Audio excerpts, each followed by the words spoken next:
بسم الله الرحمن الرحيم. وقل اعملوا فسيرى الله عملكم ورسوله والمؤمنون. اخوان، بداية السلام عليكم ورحمة الله وبركاته. أنا الآن في مقبرة النجف الأشرف النموذجية.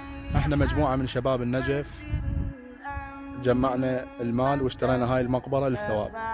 مقبرة كبيرة ومشتريها للثواب. اللي ما عنده قبر من جميع محافظات العراق، من جميع محافظات العراق بدون استثناء. راح اخلي لكم انا رقمي بالفيديو.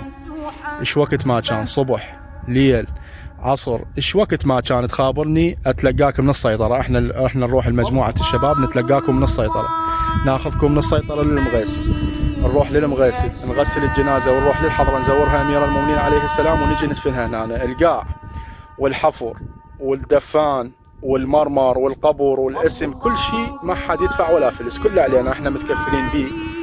واذا تحبون اللي يحبون اهل الجنازه يباتون يمي، يتغدون يتعشون، اخليهم على راسي. واحنا نهدي ثواب هذا العمل الى سيدي ومولاي صاحب العصر والزمان، والى جميع امواتكم وجميع اموات شيعه امير المؤمنين. فاللي يحب صاحب الزمان خلي يسوي مشاركه لهذا الفيديو، لان اكو هواي عوائل ما جاي تتمكن تدفن موتاهم. واحنا لاحظنا بالمقبره القديمه حتى بالشوارع الوادم دافنه. فاحنا لهذا السبب سوينا هذا العمل الخيري، ونسأل من الله القبول وأن يطيل أعمارنا وأعماركم بحق هو أمير المؤمنين. وهنا هاي مقاطع المقبرة النموذجية، هاي هنا الوادم جاي يزور أمواتهم الله يرحمهم إن شاء الله. مقبرة النجف الأشرف النموذجية، المقاطعة الرابعة باء. وجزانا وجزاكم الله خير الجزاء.